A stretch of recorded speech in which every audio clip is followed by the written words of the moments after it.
আসসালামু আলাইকুম, কেমন আছেন সবাই? আজকে আমরা যে টপিকস নিয়ে কথা বলবো সেটি হলো সেট। অ্যাকচুয়ালি এই সেট শব্দটা আমরা আমাদের দৈনন্দিন জীবনে রেগুলারলি ইউজ করে থাকি। ফর এক্সাম্পল, আমরা যদি বলি ডিনার সেট। এই ডিনার সেট আমাদের সবার বাসাতেই অ্যাভেলেবেল।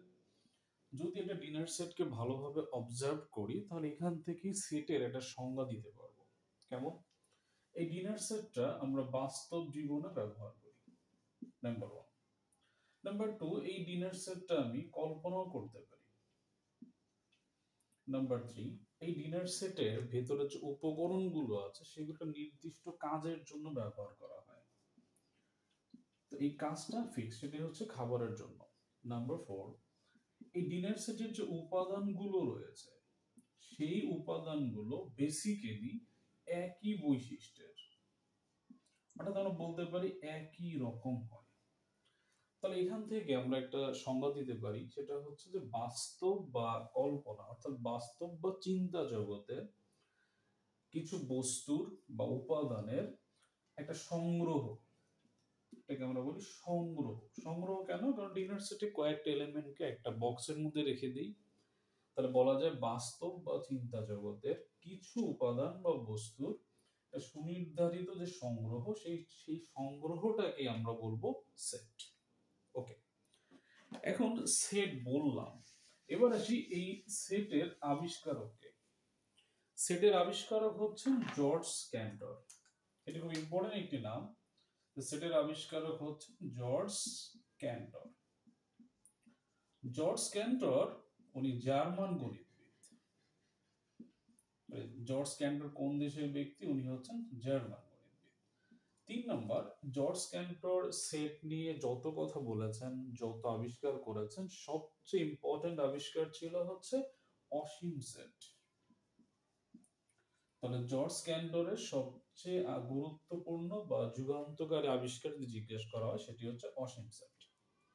তাহলে আমরা বলতে পারি সেট কি জিনিস, সেটি গেল। সেটের আবিষ্কারক হচ্ছেন জর্জ ক্যান্টর, উনি জার্মান গণিতবিদ, এবং তার গুরুত্বপূর্ণ বা যুগান্তকারী আবিষ্কার হচ্ছে অসীম সেট। এখন আসি আমরা একটা সেটকে কিভাবে লিখবো। একটা সেট লেখার জন্য কিছু রুলস রয়েছে। রুলস নাম্বার ওয়ান, সেটকে আমরা সবসময় ইংরেজি ক্যাপিটাল লেটার দ্বারা এক্সপ্রেস করব। নাম্বার ওয়ান, সেটকে সবসময় এক্সপ্রেস করব ইংরেজি ক্যাপিটাল লেটার। নাম্বার টু, সেটকে স্টার্ট করব সেকেন্ড ব্র্যাকেট এবং শেষ করব অবশ্যই সেকেন্ড ব্র্যাকেট, এর বাইরে অন্য কোনো ব্র্যাকেট ব্যবহার করা যাবে না। নাম্বার থ্রি, একটি সেটের ভেতরে যারা থাকে এদেরকে আমরা বলি এলিমেন্টস বা উপাদান, এবং সেই উপাদান যদি একের বেশি হয়ে যায় সেক্ষেত্রে অবশ্যই আমরা কমা চিহ্ন ব্যবহার করব। এই কমা চিহ্নের বাইরে অন্য কোনো চিহ্ন ব্যবহার করা যাবে না। তাহলে সেট লেখার জন্য ফাইনালি আমরা তিনটা জিনিস জানলাম। নাম্বার ওয়ান, সেটকে সবসময় ক্যাপিটাল লেটার্সে দিব। নাম্বার টু, সেটকে স্টার্ট করব সেকেন্ড ব্র্যাকেট, এবং সেটকে আমরা শেষ করব সেটাও সেকেন্ড ব্র্যাকেট দিয়ে। আর নাম্বার থ্রি, একটা সেটের উপাদান যদি একের বেশি হয়ে যায় সেই ক্ষেত্রে অবশ্যই কমা চিহ্ন ব্যবহার করতে হবে। এখন আসি এই সেট প্রকাশের পদ্ধতি। একটা সেটকে আমরা দুই ভাবে প্রকাশ করতে পারি। টাইপ 1, এটাকে আমরা বলি হচ্ছে তালিকা পদ্ধতি, আর টাইপ 2 এটাকে আমরা বলি গঠন পদ্ধতি। তো তালিকা পদ্ধতি কোনটা? যে পদ্ধতিটা visible, that is a set that consider 2, 3 and 4। এইটা খুবই ইজিলি আমরা বুঝতে পারি যে এ একটা সেট যার উপাদান রয়েছে মাত্র তিনটা, 2, 3 and 4। কিন্তু গঠন পদ্ধতি যেটা, সেখানে কিছুটা কন্ডিশন রয়েছে, সেখানে বিভিন্ন শর্ত আমাদের সামনে আসবে। তো গঠন পদ্ধতিতে সেট কিভাবে আমরা বিল্ড আপ করব, সেটা করার জন্য প্রথমত আমাদের কয়েকটা চিহ্নের প্রয়োজন হবে। সাপোজ এটাকে আমরা বলি গ্রেটার দেন, অর্থাৎ এর ভ্যালু বির চাইতে বড়। এইটাকে আমরা বলবো ইকুয়ালস গ্রেটার দেন, অর্থাৎ এর ভ্যালু বির সমানও হতে পারে, বড়ও হতে পারে। এইটাকে আমরা বলি লেস দেন, অর্থাৎ এর ভ্যালু বির চেয়ে ছোট। আর ফাইনালি এটাকে আমরা বলি ইকুয়ালস লেস দেন, অর্থাৎ এর ভ্যালু বির সমানও হতে পারে, ছোট হতে পারে। তাহলে আমরা এই চারটা চিহ্নের সাথে আগে পরিচয় হয়ে নিলাম, যে এটাকে আমরা বলবো গ্রেটার দেন, অর্থাৎ প্রথমটা এর ভ্যালু হচ্ছে বির চেয়ে বড়, এটা হচ্ছে ইকুয়াল গ্রেটার দেন অর্থাৎ বড় হবে এবং সমান হতে পারে, এটা হচ্ছে লেস দেন অর্থাৎ ছোট, এবং এটা হচ্ছে ইকুয়াল লেস দেন অর্থাৎ সমানও হতে পারে আবার ছোটও হয়ে যেতে পারে। এই শর্তগুলো গেল। এখন আমরা এর সাথে আসি, আমাদের দুটো লেটার সম্পর্কে ক্লিয়ার জানতে হবে যেটা আমরা সেট গঠনে আছে। এক নম্বর হচ্ছে এন। এই এনটা কি? এনটা আমরা আরেকটা আছে জানি, এন ফর ন্যাচারাল নাম্বার, অর্থাৎ সহজ করে যদি বলি এন একটা সেট যেখানে শুধুমাত্র স্বাভাবিক সংখ্যাগুলোই থাকবে, এটাকে বলা হচ্ছে এন। আরেকটা আমরা জানবো সেটা হচ্ছে কি জেড। জেড কোনটা? জেড হচ্ছে যেখানে সমস্ত মাইনাস পূর্ণ সংখ্যা থাকবে এবং সেখানে জিরো থাকবে এবং সেখানে প্লাস পূর্ণ সংখ্যাও থাকবে।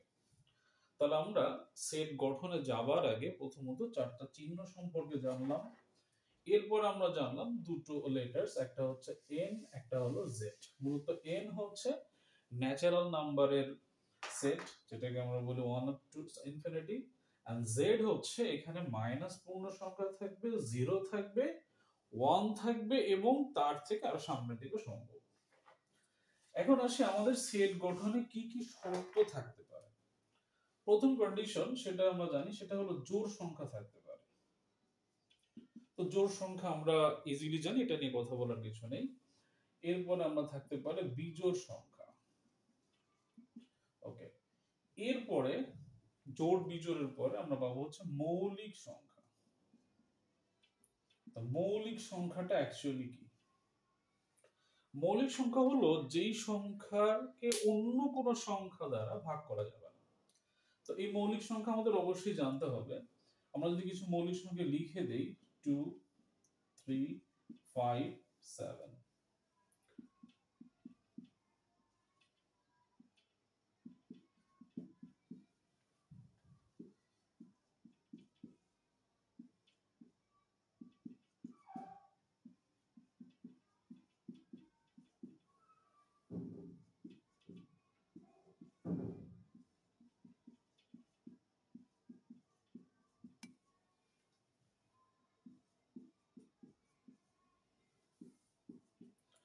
তো টোটালি আমরা কিছু মৌলিক সংখ্যা এখানে লিখলাম, এটা বেসিক্যালি আমাদের কাজে লাগবে, কারণ আমরা যখন সেট গঠন পদ্ধতিতে যাব তখন অবশ্যই আমাদের সামনে মৌলিক সংখ্যাগুলো ভিজিবল লাগবে। তো আমরা 1 থেকে 10 এর মৌলিক সংখ্যা হচ্ছে 2 3 5 7, অর্থাৎ 1 থেকে 10 এ টোটাল মৌলিক সংখ্যা হলো 4টা। এটা আমাদেরকে মনে রাখতে হবে। 10 থেকে 20 এ যদি যাই সেখানে আমাদের মৌলিক সংখ্যা আছে 4টা। সিমিলারলি 20 থেকে 30, 30 থেকে 40, 40 থেকে 50, 50 থেকে 60, 60 থেকে 70, 70 থেকে 80 এবং 80 থেকে 90, ফাইনালি 90 একটা সামথিং। তাহলে এই হচ্ছে আমাদের মৌলিক সংখ্যার চার্ট। এটি অবশ্যই আমাদের সেট গঠন পদ্ধতিতে কাজে লাগবে। নেক্সট আমরা মৌলিক সংখ্যা সম্পর্কে একটা ধারণা নিয়ে নিলাম। এরপর আমাদের সামনে আরেকটা আসবে, সেটা হচ্ছে গুণিতক এবং গুণনীয়ক। আমরা যদি বলি গুণনীয়কটা অ্যাকচুয়ালি কি? গুণনীয়ক বলতে বোঝানো হয় স্যার একটা নাম্বার হচ্ছে 10। এই 10 কে কোন কোন সংখ্যা দ্বারা ভাগ করলে এর কোনো ভাগশেষ পাওয়া যাবে না। তখন এটাকে 1 দ্বারা ডিভাইড করতে পারি, এই 10 কে আমরা 2 দ্বারা ডিভাইড করতে পারি, 5 দ্বারা ডিভাইড করতে পারি, এন্ড ফাইনালি 10 কে 10 দ্বারা ডিভাইড করতে পারি। তাহলে আলটিমেটলি 10 এর গুণনীয়ক কে হবে 1 2 5 and 10। তাহলে আমাদের সেট গঠন পদ্ধতিতে আরেকটা ইম্পর্টেন্ট পার্ট, সেটি হচ্ছে গুণনীয়ক জানতে হবে। তো সেক্ষেত্রে আমরা ভাগ করব, যদি নিঃশেষে বিভাজ্য হয় তাহলে আমরা তাদেরকে বলবো এই সংখ্যাটার গুণনীয়ক। এরপর আমাদের যেটা আরেকটা ইম্পর্টেন্ট টপিক লাগবে সেটি হচ্ছে গুণিতক। তো গুণিতকটা অ্যাকচুয়ালি কি? গুণিতক হচ্ছে আমরা যদি বলি একটা সংখ্যা সাপোজ 2, এই সংখ্যাটাকে পূর্ণ সংখ্যা দিয়ে গুণ করব, যে রেজাল্ট আসে সেটাই হচ্ছে গুণিতক।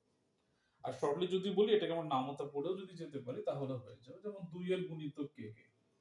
2 হতে পারে ডেফিনেটলি 4 6 8, এভাবে গুণিতক চলতে থাকে। তো গুণিতক আনলিমিটেড। তো এই টার্মস গুলো কালেকশন করে এদের আলোকে আমরা সেট গঠন পদ্ধতিকে যাব। সেটা কিভাবে যাব? ফর এক্সাম্পল একটা এক্সাম্পল দাও। আমরা একটা সেটকে লিখলাম যে এই যে set x belongs to n। তো এখানে n আমরা বলে আসছি, n মানে হচ্ছে স্বাভাবিক সংখ্যা, এবং আমরা বললাম x equals less than 4।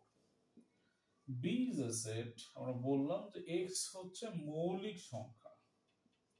এখন মৌলিক সংখ্যা তো অনেকগুলো লিখেছে, তাহলে কোনটা একটা কন্ডিশন দিয়ে দিলাম যে this equals less than 10। এবং c is a set, বললাম যে x 10 এর গুণিতক। তো গুণিতক যদি হয় সেটা তো অনেকগুলো, আলটিমেটলি বললাম 20। এখন আলটিমেটলি আমার সামনে এই যে তিনটা আমি লিখলাম, ওকে, সো এই তিনটা থেকে কিভাবে আমি তালিকা পদ্ধতিতে ইন করব। যদি প্রথমটা ফোকাস করি যে n এবং সেটা 4 এর চাইতে ছোট বা সমান, তাহলে বলতে পারি দিস ইজ 1 2 3 and 4। এটা বলেছে মৌলিক সংখ্যা বাট 10 এর ছোট বা সমান, তাহলে এটা বলতে পারি 2 3 5 7। এটা বলেছে 10 এর গুণিতক, তো সেটা তো অনেকগুলোই হতে পারে। কন্ডিশন বলেছে 20 এর চেয়ে ছোট, তো 20 এর চেয়ে ছোট একজনই আছে, সেটি হচ্ছে 10। তাহলে মূলত এগুলো ইউজ করে আসলে আমরা সেট গঠন পদ্ধতি থেকে তালিকা পদ্ধতিতে টার্ন করব এবং তারপর সেটাতে বিভিন্ন অপারেশনে যাব। তাহলে আমাদের সামনে মোটামুটি দুটো অপশন ছিল, যে সেট প্রকাশের পদ্ধতি দুইটা। একটা ছিল তালিকা পদ্ধতি, একটা সেট গঠন। সেট গঠনের জন্য কি কি ক্রাইটেরিয়া রাখবে ইন জেনারেল সেগুলো দিয়ে দিলাম। এবার আসি আমার যে সেট রয়েছে সেই সেটের কিছু অপারেশন জানতে চাই। তাহলে একটা কথা বলে দিই, যেই সেটে কোনো এলিমেন্ট পাওয়া যাবে না সেই সেটকে বলে ফাঁকা সেট বা এমটি সেট। তো আমরা এটাকে এভাবে ইঞ্জিনিয়ারিং লেখার চেষ্টা করি, এটাকে আরেকভাবে লেখা যায়, বাট এই সিম্বলটা আমরা চেষ্টা করব বেসিক্যালি ইউজ না করা। ওকে, তো এই সিম্বলের নামটা হচ্ছে ওরি। এটি একটি ড্যানিশ অক্ষর যেটাকে আমরা ওরি নামে ডাকি। ওকে, তাহলে আমরা ফাঁকা সেট বলতে সেই সেটকে বুঝবো যার ভেতরে কোনো উপাদান নেই। এখানে একটা ক্লু বলে রাখি যে একটা সেটে কিন্তু যদি জিরো থাকে, এই জিরো কিন্তু ফাঁকা না, বিকজ জিরো ইজ এলিমেন্ট। ওকে, এখন আসি আমাদের সেটের বিভিন্ন অপারেশন আমাদের সামনে জানতে চাই। ওকে, তার আগে আমরা আরেকটু জেনে আসি যে সেটের একটা ইম্পর্টেন্ট টপিক, সেটি হচ্ছে উপসেট। উপসেট অ্যাকচুয়ালি কি? যদি আমার এই যে মার্কার, এটা যদি একটা সেট হয়, তাহলে এটাকে যদি আমি ওপেন করি, আমার দুটো পার্ট হয়ে গেল। এই পার্টটাও মার্কারের উপসেট, এই পার্টটাও মার্কারের উপসেট। উপসেট হওয়ার একটা সূত্র রয়েছে, হচ্ছে 2 টু দি পাওয়ার n। অর্থাৎ একটা সেটের এলিমেন্ট যদি আমার হয় 2 3 4, তিনটা এলিমেন্ট, তাহলে আমরা যদি আস্কিং করে যে এই তিনটা এলিমেন্ট তো হলো, এর উপসেট কয়টা? 2 টু দি পাওয়ার n যেহেতু আমার সূত্র, তো আমি যদি এখানে ভ্যালু বসাই 2 টু দি পাওয়ার 1 2 3, তাহলে n এর ভ্যালু হচ্ছে 3, দ্যাট ইজ 8। তার মানে এই যে এ সেট, এখান থেকে টোটালি উপসেট বের হবে 8টা।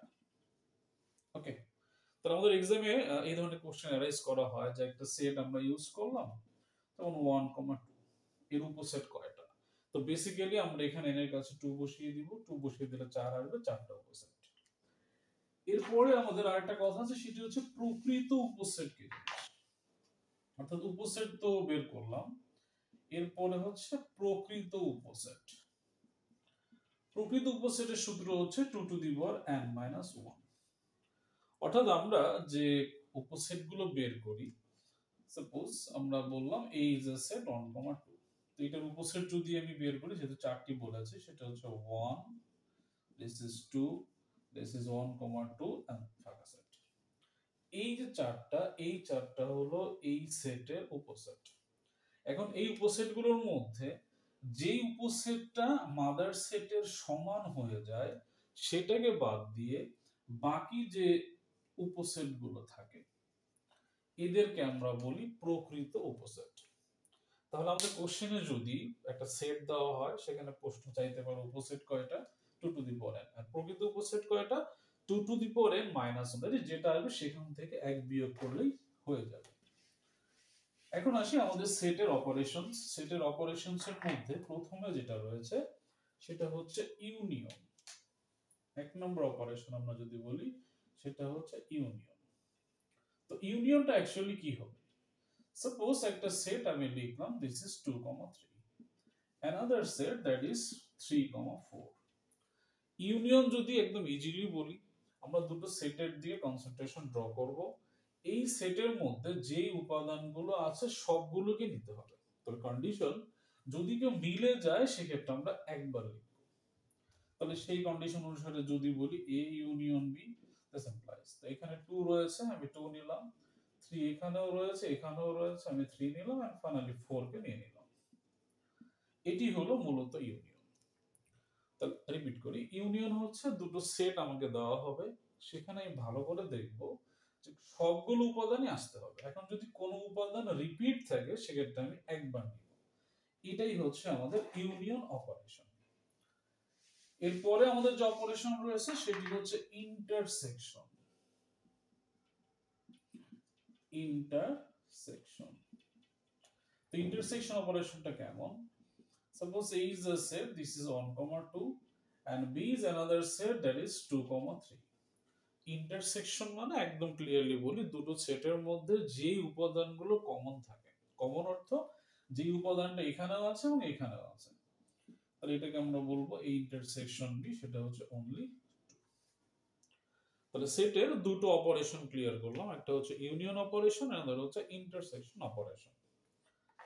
নেক্সট আরেকটা অপারেশন করা যাক, সেটা হচ্ছে সেটের অন্তর বা ডিফারেন্স। তো সেটের অন্তরটা কিভাবে আসবে?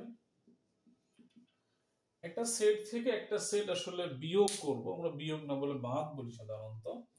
তো ধরে নিচ্ছি একটা সেট হচ্ছে এ, যার উপাদান 3, 4, 7, আর একটা সেট হচ্ছে বি, যার উপাদান 4, 7। এখন আমাকে যদি বলে যে এ সেট এবং বি সেটের ডিফারেন্স বা অন্তর বের করা লাগবে, সেটা আমরা কি করব? প্রথমত আমরা এই সেটটা দেখে দেখে লিখে নিব।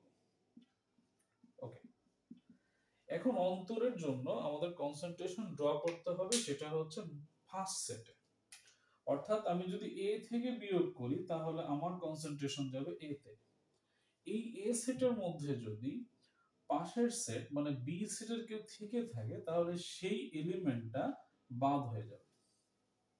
আবার বলি, সেটের অন্তর হচ্ছে যখন দুটো সেটের ডিফারেন্স জানতে চাবে বা অন্তর জানতে চাবে, প্রথমে আমরা সেটাকে লিখে নিব। এখন যেই সেট থেকে এটাকে অন্তর নির্ণয় করব সেই সেটটাকে ফোকাস করব, করার পর এই সেটের মধ্যে যদি যাকে অন্তর করলাম তার কোন উপাদান থেকে থাকে সেটা বাদ যাবে। তাহলে আলটিমেটলি এই দুজন যদি চলে যায় তাহলে এখানে আমার সামনে কে থাকলো? অনলি 3। এই যে 3 রাখলাম এটি হচ্ছে মূলত এদের সেটের ডিফারেন্স বা অন্তর। ক্লিয়ার? এখন যদি আমি এটাকে আবার চেঞ্জ করে লিখি, সাপোজ এখানে আমি লিখলাম b - a, তো আমি b সেটটা আগে লিখি, দিস ইজ 4,7 মাইনাস অফ 3, 4, 7। তাহলে এখন আজকে মাদার সেট কে, আজকে মাদার সেট হচ্ছে বি সেটটা আগে, তার মানে আজকে আমার ফোকাস হচ্ছে বি সেটে। এখন বি সেটে দেখা যাচ্ছে যে পার্শ্ববর্তী সেটের দুটো উপাদানই এখানে রয়েছে, সেটাকে আমি কেটে দিলাম। তাহলে আলটিমেটলি কিছু থাকে না, দ্যাট ইজ ফাঁকা সেট বা এমটি সেট রয়েছে। অর্থাৎ বি সেট এবং এ সেটের যদি অন্তর বের করি সেটা হবে ফাঁকা সেট। এই হচ্ছে মূলত অন্তর বের করার সিস্টেম। ওকে, এরপরে আমরা যদি এর পরেরটায় যাব, সেটা হলো কার্তেশীয় গুণন। আমাদের সামনে দুটো সেট থাকবে, suppose this is 1, 2, 3 and another set b হচ্ছে 3, 4, 7। তো কার্তেশীয় গুণন অর্থাৎ দুটো সেটের গুণজ বের করতে হয়। সেটা বের করার জন্য আমরা কি করব? আমরা বেসিক্যালি এদেরকে জোড়ায় জোড়ায় লিখে দেব। প্রথমে এই 1 এর সাথে সবার একটা রিলেশন করাবো, 1, 3, 1, 4, 1, 7, এই হচ্ছে একজন। and finally এরপর আসবে এটা, that is 2, 3, 2, 4 and this is 2,7। এরপর আমরা 3 এর সাথে যদি রিলেশন করাই, 3, 3, this is 3, 4 and this is 3, 7। এই হচ্ছে মোটামুটি ইন জেনারেলি আমাদের সেটের অপারেশন। তাহলে কার্তেশিয়াস গুণনের সিস্টেমটা কি? আমরা সেট দুটো লিখে নিব, লিখে নেওয়ার পর সরাসরি এভাবে গুণন করে দেওয়া যায়। আসলে সেটার গুণন হয় না, কার্তেশীয় আকারে একটা ফরম্যাট দাঁড় করানো হয়। তাহলে মূলত আমরা আজকে যেটি ওভারঅল ট্রাই করলাম সেটা হলো একটা সেট কি জিনিস, সেট কাকে বলে, সেট প্রকাশের পদ্ধতি, সেট লেখার নিয়ম, সেটের কিছু অপারেশনস, সেটের গঠন পদ্ধতি। মূলত এটি হলো সেটের বেসিক।